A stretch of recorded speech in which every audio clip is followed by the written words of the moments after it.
Selamat pagi saudara-saudara. Pagi ini kita bersama-sama akan mengikuti ibadah kenaikan Tuhan Yesus ke surga, Kamis 13 Mei 2021. Puji dan syukur patut kita panjatkan kepada Tuhan yang baik, sekalipun karena pandemi kita masih belum dapat beribadah bersama di gereja. Namun kita tetap dapat beribadah di rumah masing-masing. Masa pandemi tidak memudarkan kerinduan kita untuk tetap beribadah. Saya percaya saudara-saudara telah menyiapkan tempat untuk beribadah, menyiapkan diri, hati, dan pikiran untuk datang berjumpa dengan Tuhan dalam hari ini. Kini marilah bersatu dan bersekutu dan bersatu hati dalam ibadah yang akan dipimpin oleh Pendeta Insinyur Yoel M. Indrasmoro, STH.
Ibadah kenaikan Yesus Kristus ini berlangsung dengan pengakuan bahwa pertolongan kita adalah dalam nama Tuhan yang menjadikan langit dan bumi.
silakan duduk.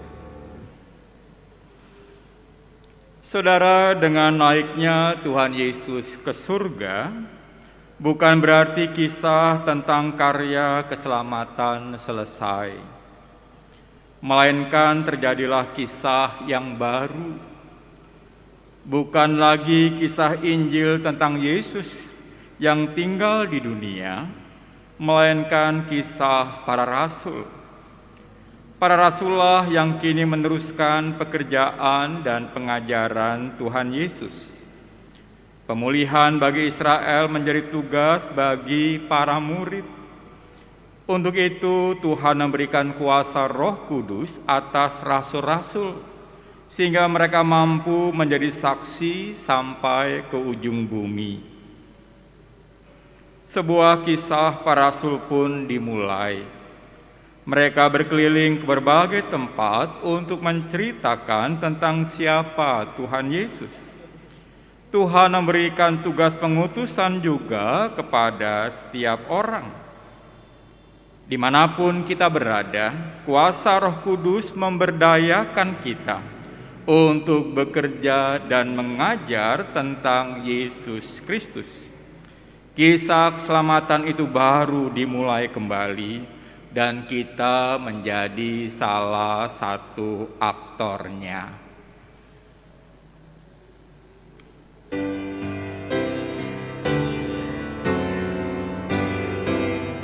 Kaum Israel pilihannya, dosamu ditebus. Mesiasmu terimalah dan puji, puji, puji Yesus Tuhanmu. Jemaat yang tak melupakan derita penebus, beri hormati hadiratnya dan puji, puji, puji Yesus Tuhanmu.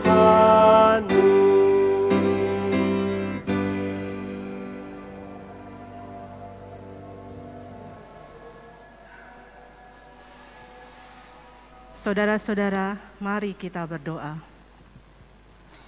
Tuhan, Yesus Tuhan kami, nuansa keilahian sesungguhnya telah sangat nampak sejak awal kehadiran-Mu di bumi. Benih-Mu yang ditanam Roh Kudus dalam kandungan Maria tentu bukanlah pekerjaan manusia. Usia 12 tahun di bait Allah, mengajarkan hikmat surgawi di tengah para ulama. Tingkat langit terbuka dan Roh Kudus turun saat Yohanes membaptismu. Dan entah berapa karya mukjizat hasil polesan tangan suci-Mu. Lalu ketegaran melewati masa sengsara, wafat di kayu salib, bangkit dan naik ke surga. Semuanya itu mendatangkan pengakuan bahwa Engkaulah Sang Mesias sejati. Tuhan Yesus, ampunilah kami yang hanya terkesima pada kekaguman tanda-tanda keilahian-Mu itu. Sedangkan Engkau lebih menghendaki kami memahami bahwa kehadiran-Mu di bumi adalah rangkaian utuh karya keselamatan. Bahwa tanpa kasih-Mu, manusia akan tetap berkubang dalam dosa. Ampunilah kami yang belum dapat melanjutkan tugas sebagai pewarta karya keselamatan-Mu. Amin.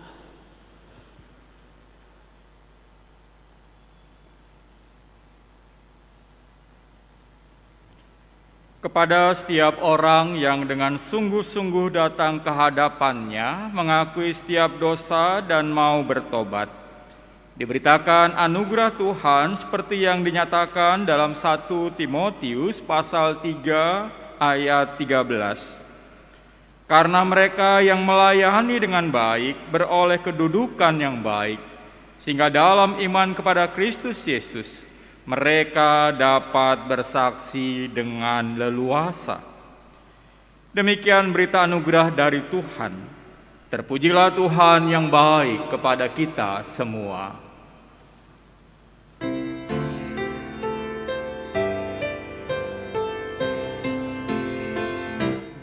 bersukacitalah selalu, tunjukkan wajah gembiramu. Lihat teman di kanan kiri dan di sekitarmu, berikan salam damai, karena kasih karunia serta pengampunannya diberi. Hiduplah dalam damai, seorang dengan yang lain, itu kehendak Tuhan bagimu. Bersukacitalah selalu, tunjukkan wajah gembiramu. Lihat teman di kanan kiri dan di sekitarmu, berikan salam damai, karena kasih karunia serta pengampunannya diberi. Hiduplah dalam damai, seorang dengan yang lain, itu kehendak Tuhan bagimu.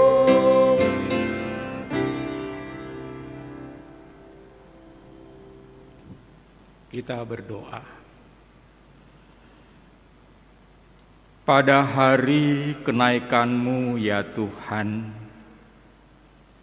kami rindu mendengarkan firman-Mu, firman yang akan menolong kami memahami makna kenaikan-Mu ke surga, yang akan menolong kami hidup dalam keseharian kami sebagai orang-orang yang Engkau utus.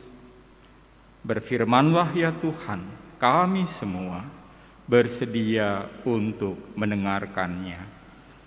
Dalam Kristus, firman yang telah menjadi manusia, kami berdoa. Amin.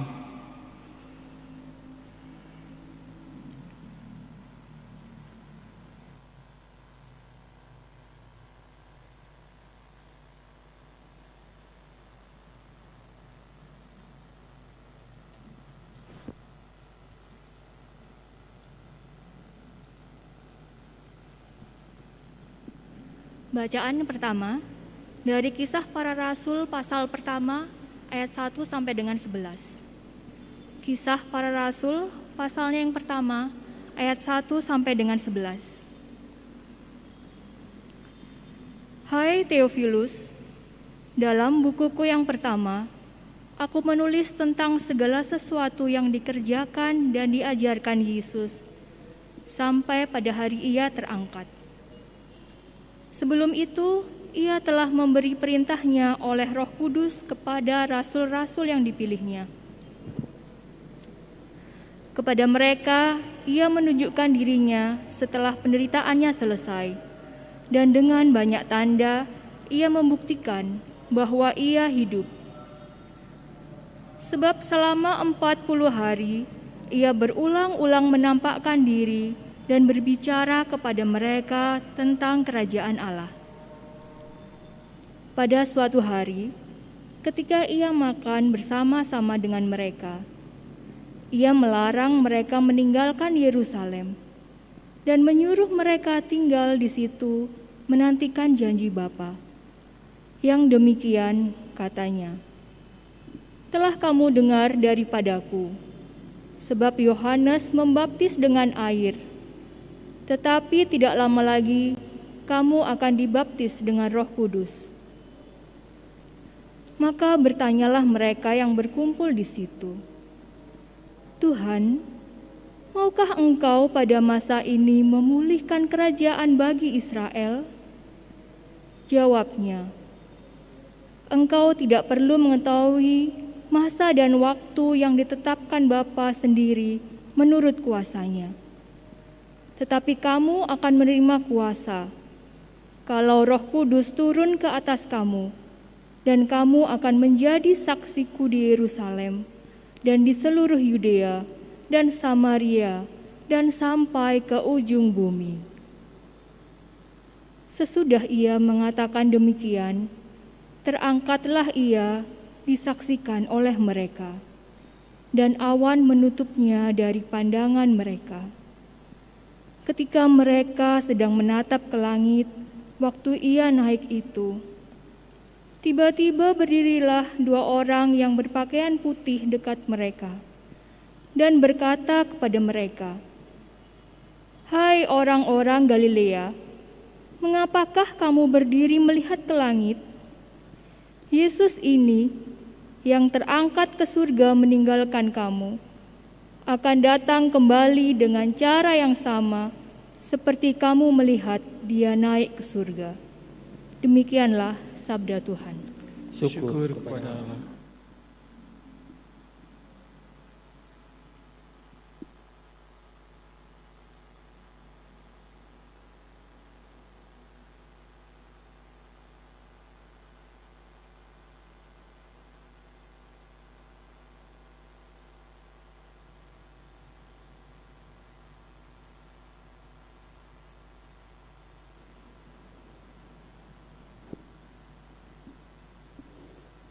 Mari kita bermazmur dari Mazmur 47.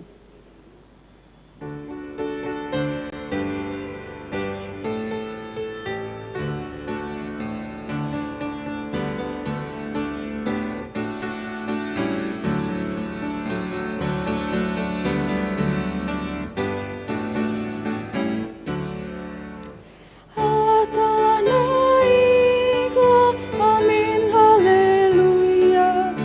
Diiringi sorakan, amin haleluya. Mari bagi dia bermazmur, amin haleluya. Mari bagi dia bermazmur, amin haleluya. Allah telah naiklah, amin haleluya. Diiringi sorakan, amin haleluya. Mari bagi dia bermazmur, amin haleluya. Mari bagi dia bermazmur, amin haleluya. Mari bertepuk tangan, hai segala bangsa, dengan sorak-soraimu sanjung Allahmu. Karena yang maha tinggi, Tuhanmu yang dahsyat, Dia Raja yang besar atas seluruh bumi. Allah telah naiklah, amin haleluya. Diiringi sorakan, amin haleluya. Mari bagi dia bermazmur, amin haleluya. Mari bagi dia bermazmur, amin haleluya. Bangsa-bangsa di dunia sudah Dia taklukkan, lalu diserahkannya di kaki kita. Tuhan yang memilih tanah perjanjian bagi kebanggaan Yakub yang dikasihinya. Allah telah naiklah, amin haleluya. Diiringi sorakan, amin haleluya. Mari bagi dia bermazmur, amin haleluya. Mari bagi dia bermazmur, amin haleluya. Allah pemimpin dunia, Raja bangsa-bangsa, di tahtanya yang kudus Allah menetap. Para pemuka bangsa adalah umat-Nya yang punya perisai bumi. Kau Allah termulia. Allah telah naiklah, amin haleluya. Diiringi sorakan, amin haleluya. Mari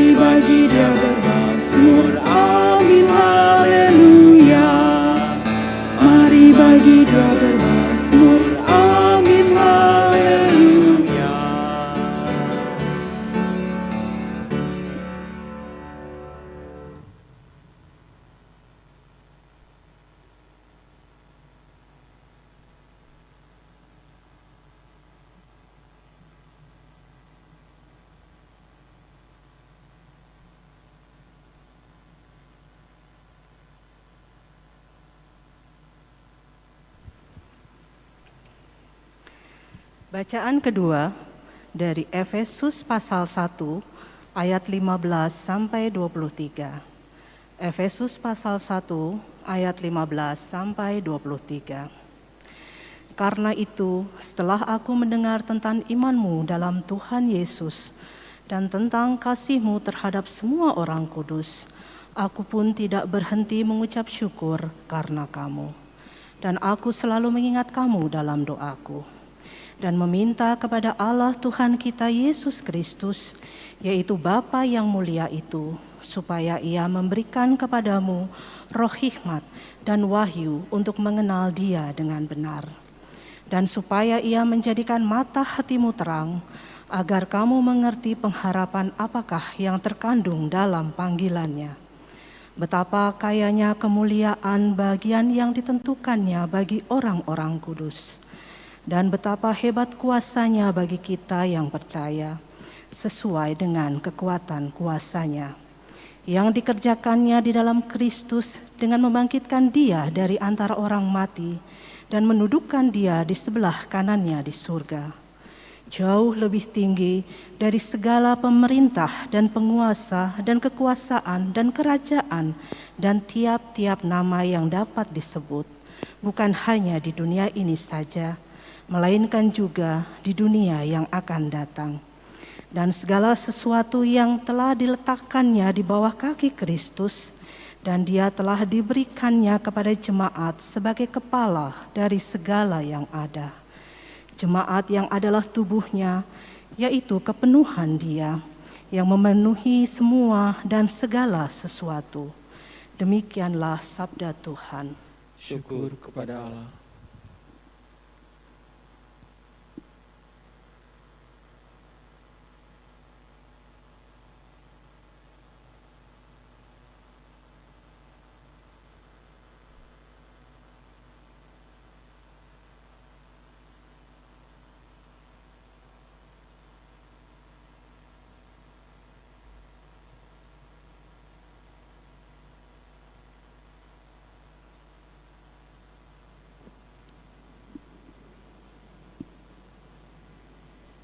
Lukas pasal 24 ayat 44 hingga 53. Lukas pasal 24 ayat 44 hingga 53. Ia berkata kepada mereka, "Inilah perkataanku yang telah kukatakan kepadamu ketika aku masih bersama-sama dengan kamu, yakni bahwa harus digenapi semua yang ada tertulis tentang aku dalam kitab Taurat Musa dan kitab Nabi-Nabi dan kitab Mazmur." Lalu ia membuka pikiran mereka sehingga mereka mengerti kitab suci. Katanya kepada mereka, "Ada tertulis demikian, Mesias harus menderita dan bangkit dari antara orang mati pada hari yang ketiga. Dan lagi, dalam namanya berita tentang pertobatan dan pengampunan dosa harus disampaikan kepada segala bangsa, mulai dari Yerusalem. Kamu adalah saksi dari semuanya ini, dan aku akan mengirimkan kepadamu apa yang dijanjikan Bapakku. Tetapi kamu harus tinggal di dalam kota ini, sampai kamu diperlengkapi dengan kekuasaan dari tempat tinggi." Lalu Yesus membawa mereka keluar kota sampai dekat Betania. Di situ ia mengangkat tangannya dan memberkati mereka. Dan ketika ia sedang memberkati mereka, ia berpisah dari mereka dan terangkat ke sorga. Mereka sujud menyembah kepadanya. Lalu mereka pulang ke Yerusalem dengan sangat bersukacita. Mereka senantiasa berada di dalam bait Allah dan memuliakan Allah. Demikianlah Injil Yesus Kristus. Yang berbahagia ialah mereka yang mendengarkan firman Allah dan yang memeliharanya. Haleluya.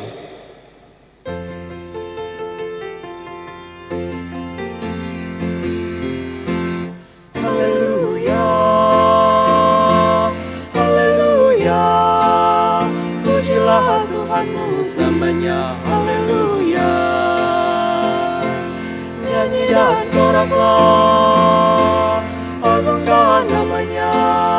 Pujilah Tuhanmu selamanya. Haleluya.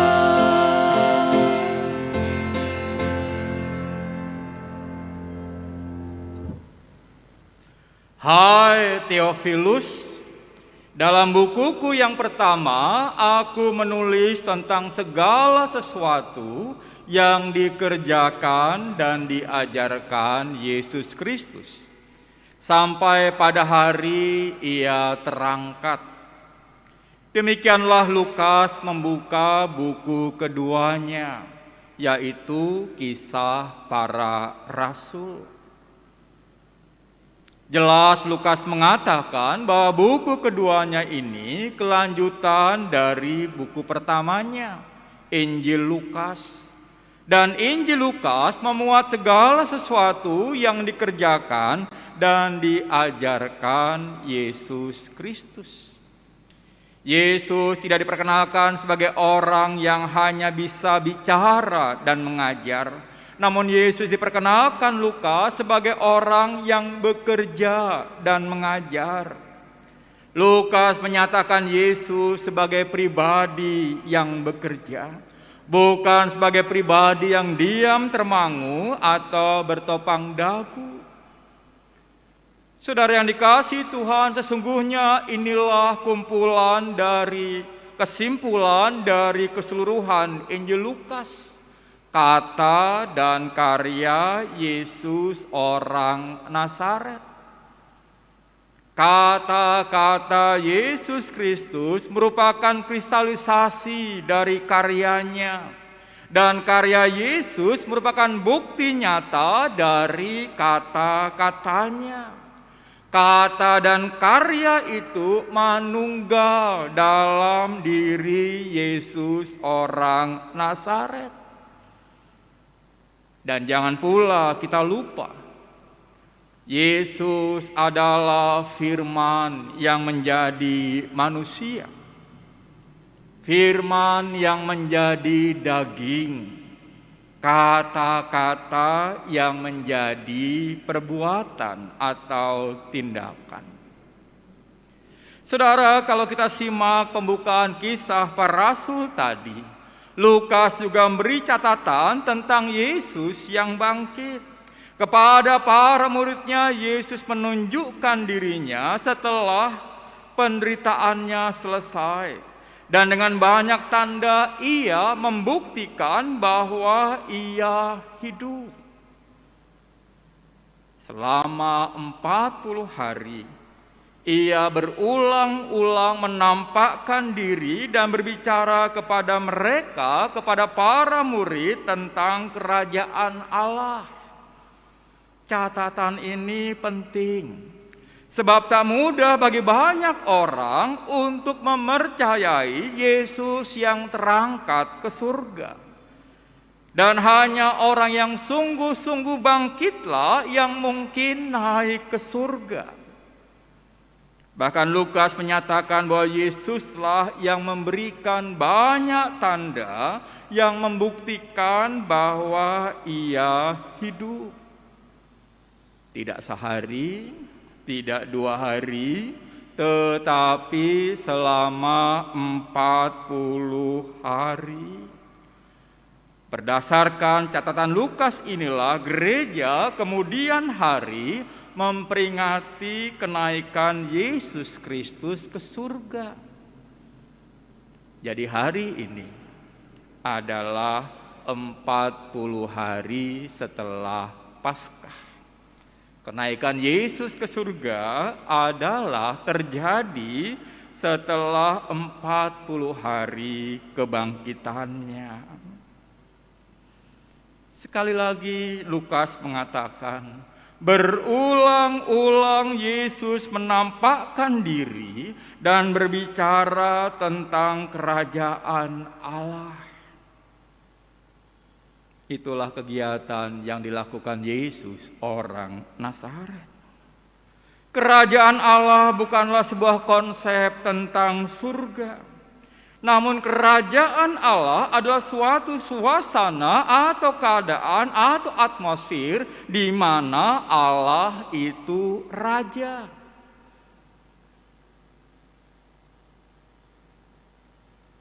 Kerajaan Allah bukanlah sebuah konsep abstrak, namun sungguh konkret. Kerajaan Allah adalah tempat di mana setiap makhluk memahami dan mengakui Allah sebagai raja mereka.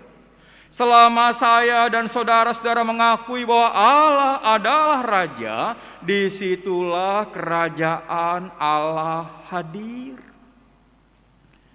Bagian saya dan saudara ialah mendirikan tanda-tanda kerajaan Allah itu.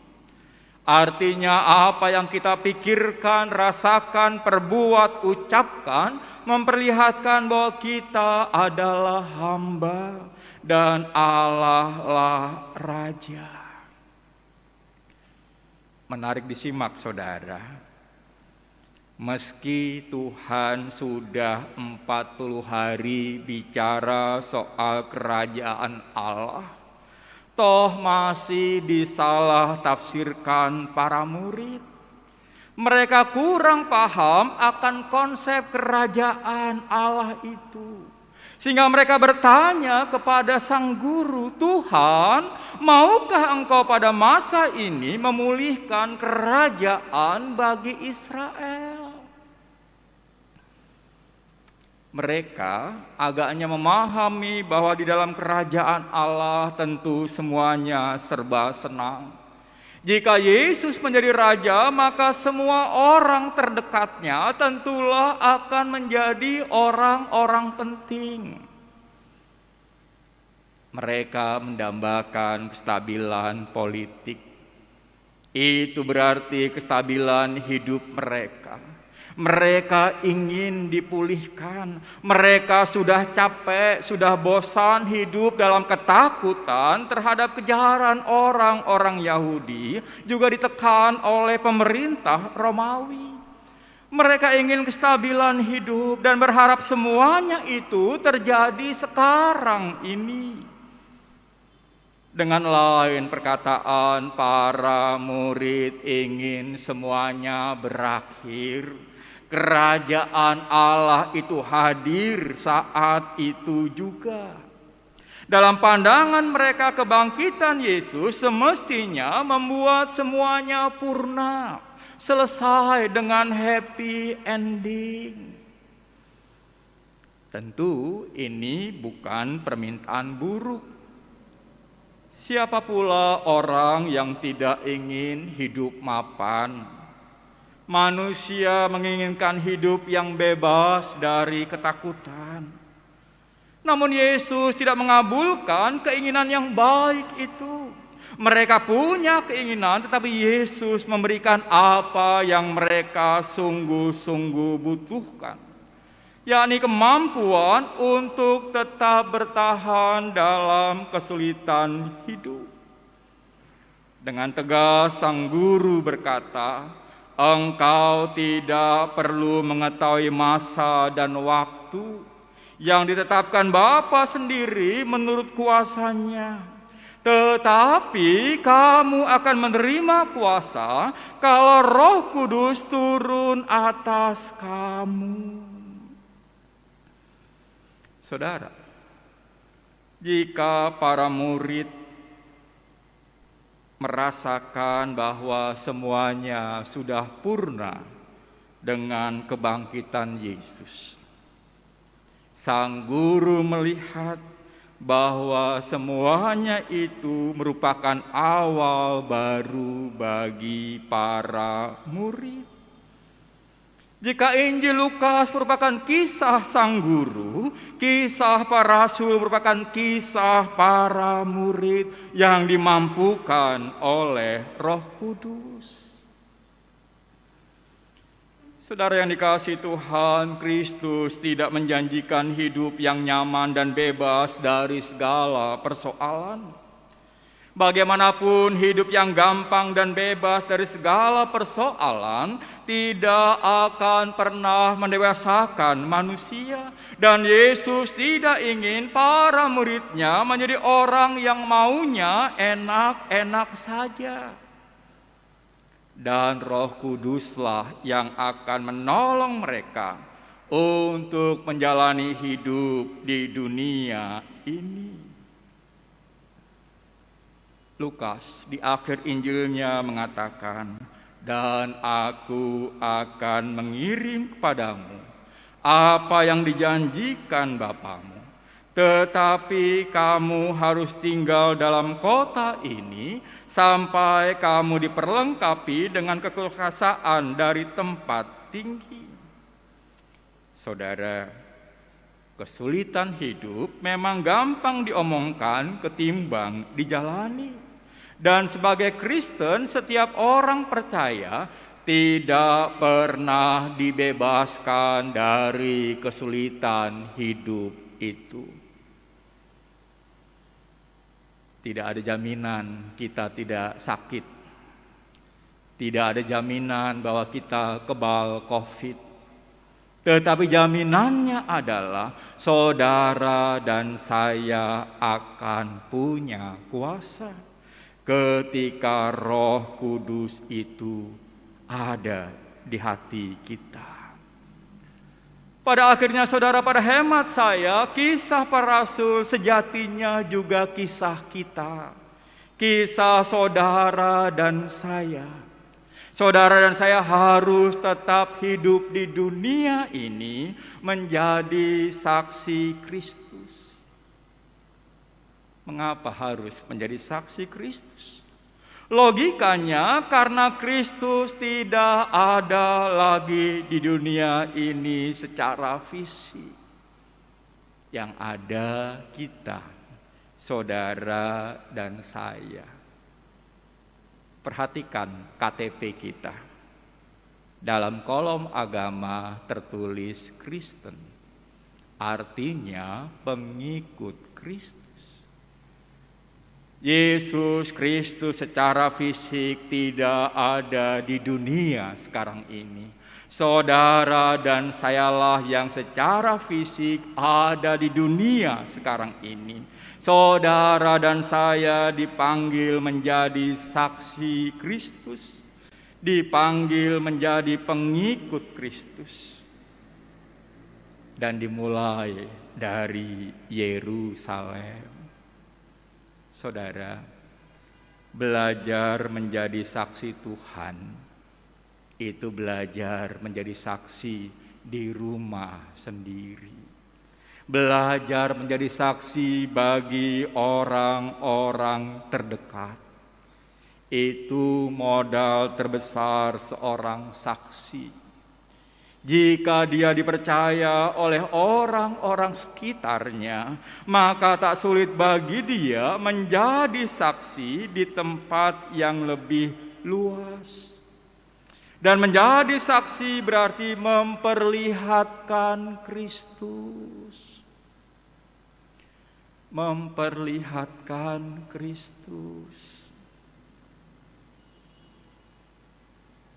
Menyatakan Kristus hidup dalam diri kita, sehingga orang lain dapat melihat Kristus di dalam diri kita. Mungkin pertanyaannya adalah, mungkinkah? Jawabannya adalah mungkin. Selama saudara dan saya belajar untuk menyatakan perasaan dan pikiran Kristus. Berpikir seperti Kristus, berperasaan seperti Kristus, dan bertindak seperti Kristus. dan warga jemaat di Efesus sudah melakukannya. Dikatakan oleh Paulus berkait dengan warga jemaat di Efesus, "Karena itu setelah aku mendengar tentang imanmu dalam Tuhan Yesus dan tentang kasihmu terhadap semua orang kudus, aku pun tidak berhenti mengucap syukur karena kamu." Iman kepada Yesus menjadi dasar bagi warga jemaat di Efesus untuk mengasihi orang lain. Ada yang vertikal, ada yang horizontal, dan itulah salib. Memperlihatkan Kristus berarti memperlihatkan salib.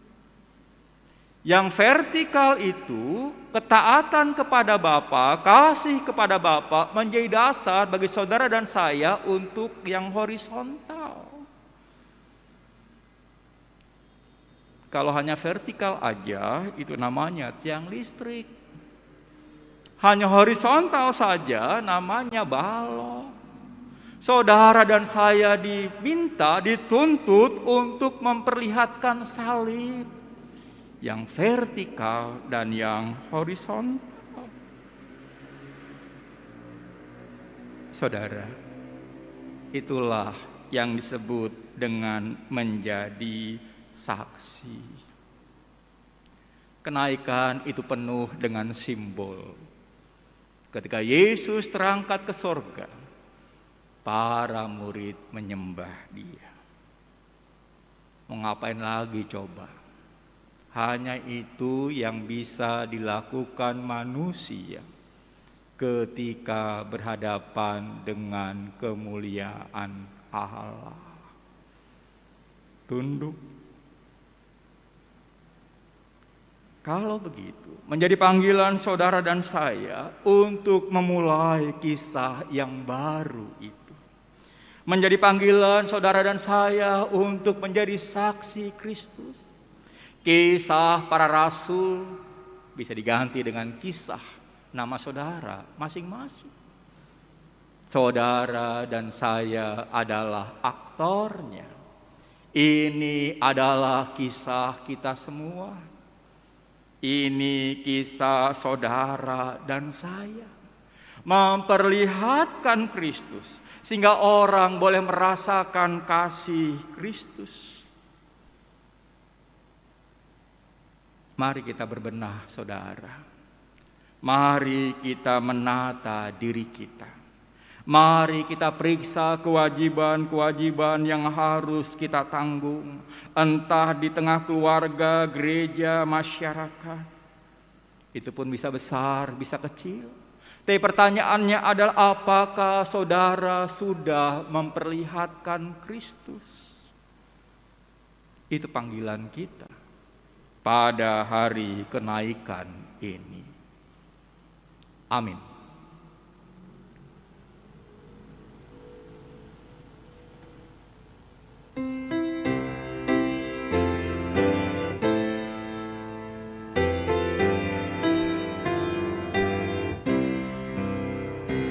Berkereta awan putih, Yesus naik dari bumi dan menuju tahtanya, dan menuju tahtanya.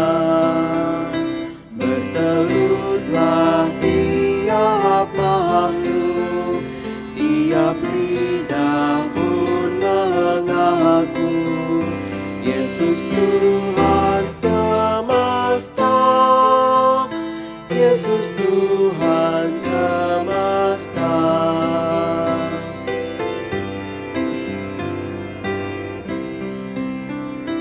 Penguasa dalam dunia dan malaikat dalam sorga mengagungkan namanya, mengagungkan namanya. Raja Maha Kuasa, bersujudlah bangsa-bangsa dan menjadi muridnya, dan menjadi muridnya.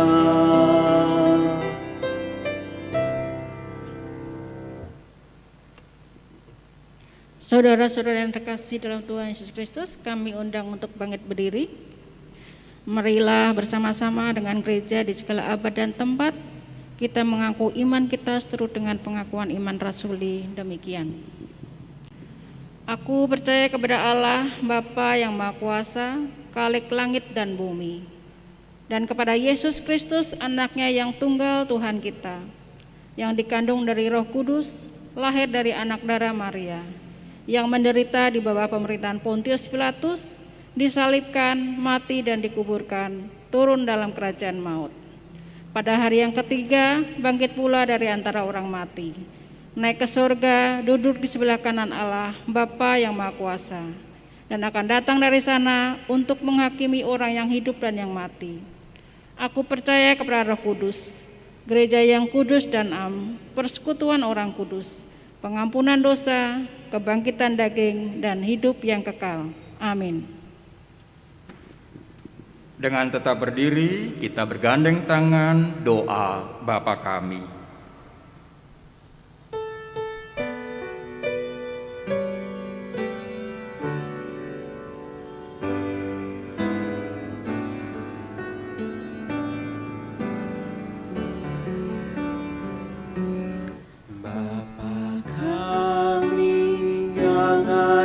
Di surga,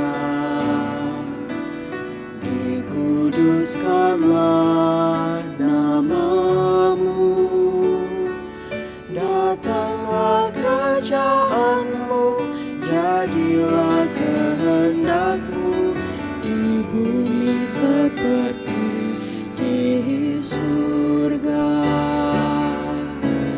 Beri kami hari ini secukupnya, ampuni salah kami seperti kami ampuni yang bersalah pada kami.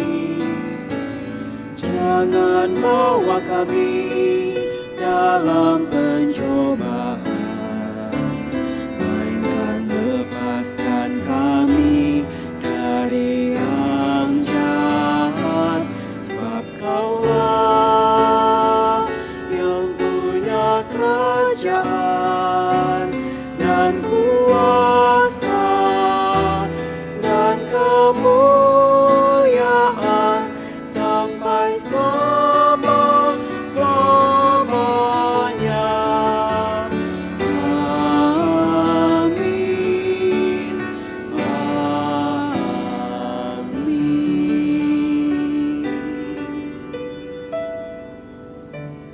Silakan duduk, kita lanjutkan dengan doa syafaat. Pada hari kenaikan Tuhan Yesus ke surga, ya Bapa, tolong kami, mampukan kami untuk terus menjalankan tugas panggilan kami, menjadi saksi-saksi Tuhan dimanapun Tuhan menempatkan kami, mulai dari rumah kami, ke lingkungan kami, ke tempat kerja kami, agar lebih banyak orang boleh merasakan kasih Tuhan. Mampukan kami ya Tuhan, dengan kata yang terucap, dengan pesan WA maupun SMS yang terkirim, boleh membuat orang merasakan kasih Tuhan melalui kami. Kiranya kami juga boleh Tuhan mampukan untuk terus berperasaan dan berpikir seperti Kristus. Tentu itu bukan hal yang mudah, ya Tuhan. Terutama bagi saudara-saudara kami yang sedang sakit. Ya Tuhan Allah kami, tolong mereka meski dalam keadaan sakit tetap memperlihatkan Kristus dari kata-kata yang keluar, dari pesan SMS maupun WA yang tersalurkan, sehingga banyak orang boleh merasakan kasih-Mu meski mereka dalam keadaan sakit. Kami rindu ya Tuhan berdoa buat gereja-Mu. Kiranya gereja-Mu boleh terus menjadi saksi Tuhan, agar sekali lagi semakin banyak orang merasakan kasih Tuhan. Terutama di kala pandemi ini ya Tuhan. Ketika banyak orang menjadi serba kurang uang, kurang pulsa, kurang perhatian, kurang sehat, mampukan gereja-Mu ya Tuhan boleh mencukupkan semua kekurangan itu. Kami serahkan negeri kami Indonesia ke tangan Tuhan. Tuhan tolong kami menjadikan negeri kami sebagai tempat di mana kami boleh mendirikan tanda-tanda kerajaan Tuhan sendiri. Inilah syafaat kami ya Tuhan, dalam pengasihan-Mu kami mohon.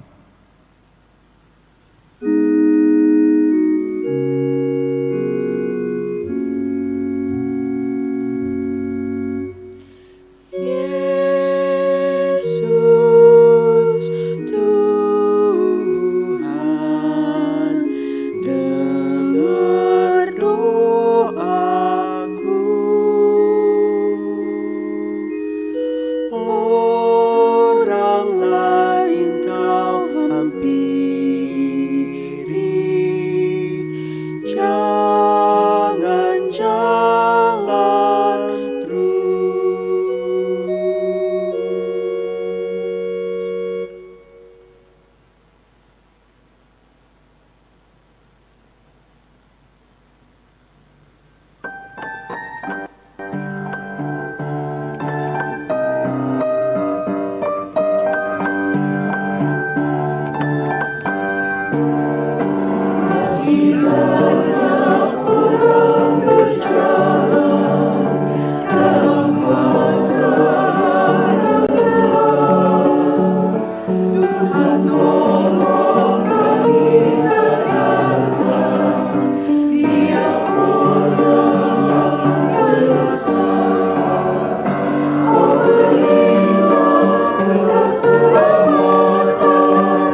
Saudara-saudara yang terkasih di dalam Tuhan Yesus Kristus, sebagai ungkapan syukur kita kepada Tuhan, marilah kita memberikan persembahan kepada Tuhan. Dengan ayat pengantar dari 2 Korintus pasal 8 ayat 3. Aku bersaksi bahwa mereka telah memberikan menurut kemampuan mereka, bahkan melampaui kemampuan mereka.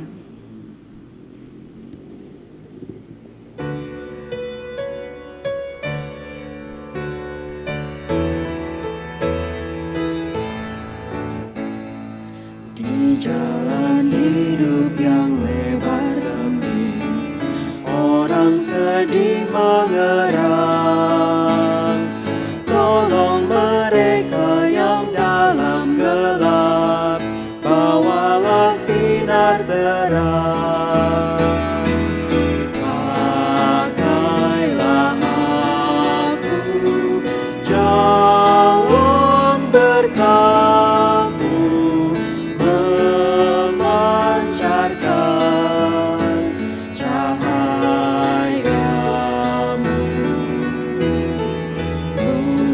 Buatlah aku saluran berkat bagi siapa yang risau penat. Wartakan Kristus dengan kasih-Nya, pengampunannya penuh.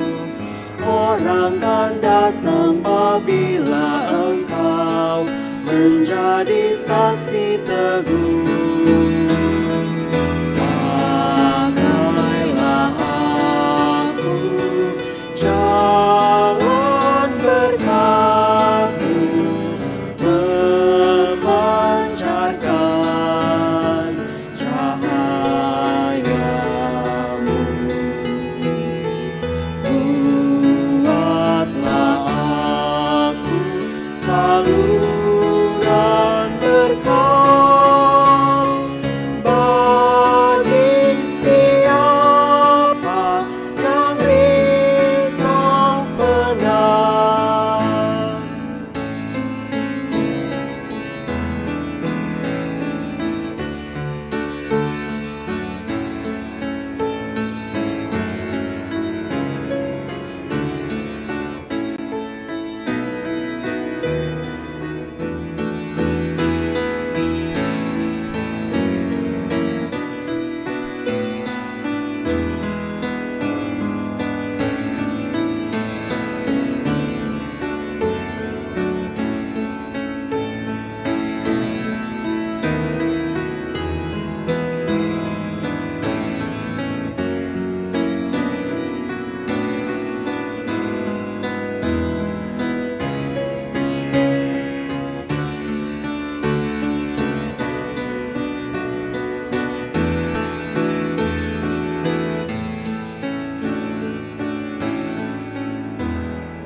Jemaat kami undang untuk bangkit berdiri.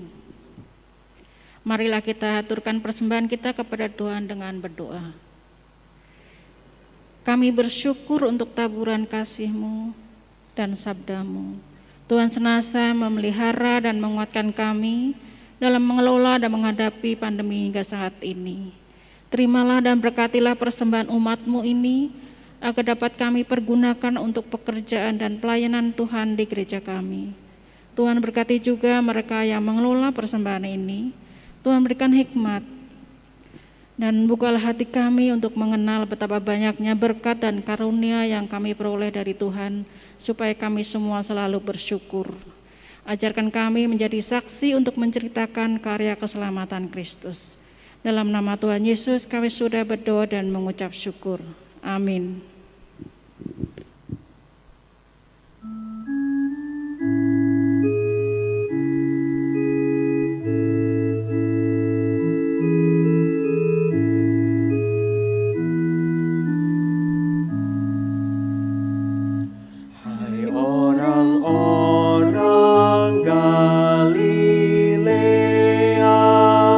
Mengapa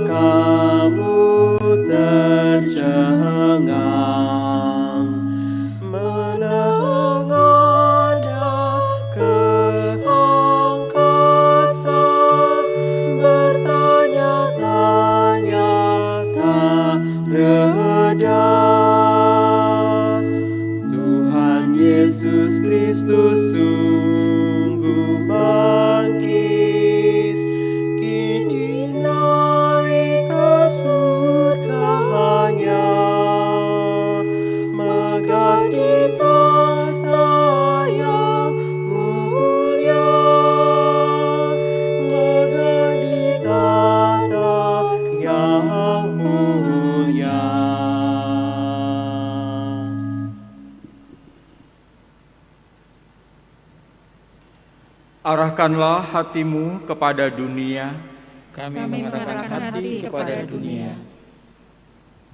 Mulailah kisah yang baru tentang kasih-Nya. Jadilah saksi sampai ke ujung bumi. Kami akan menjadi saksinya untuk menceritakan kisah dan karya penyelamatannya bagi dunia. Terpujilah Allah, Bapa dan Anak dan Roh Kudus, yang tidak pernah memisahkan kami dari kasih-Nya sekarang sampai selama-lamanya. Tuhan memberkati engkau dan melindungi engkau. Tuhan menyinari engkau dengan wajah-Nya dan beri engkau kasih karunia. Tuhan menghadapkan wajah-Nya kepadamu dan memberi engkau damai sejahtera.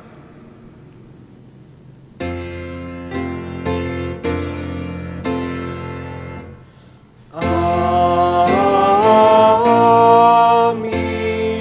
Amin. Amin.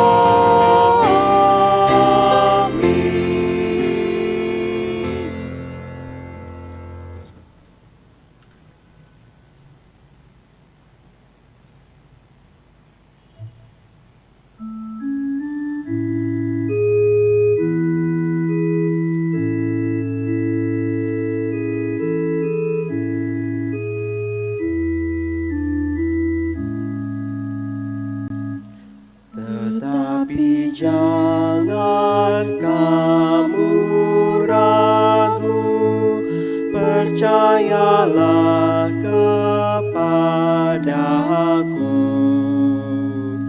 Tuhan akan datang lagi dengan megah tak terperi. Para malaikat bersukacita